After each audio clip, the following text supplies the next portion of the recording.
দীর্ঘক্ষণ ধরে আপনারা এই গরমের মধ্যে আজকের এই প্রোগ্রামকে সাফল্যিত করার জন্য আপনারা এসে উপস্থিত হয়েছেন।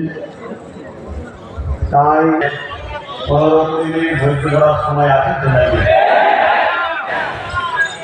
এখানে তো কাউকে বিরিয়ানি দিয়ে আর পয়সা দিয়ে আনা হয়নি, তাই সম্পর্কে আজকাল তারা এসে দাঁড়িয়েছে।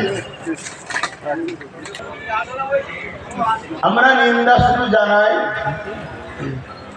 দুঃখের বিষয় আমাদের হাতে ক্ষমতা তো নাই এর বেশি কিছু করার। তবে কখনো কখনো মনে হয় যদি ক্ষমতা থাকতো, তাদের সন্তানগুলো আজকে বেসাহারা। কি ভাবছেন গভর্নমেন্ট তাদেরকে দেখবে? আমরা দেখেছি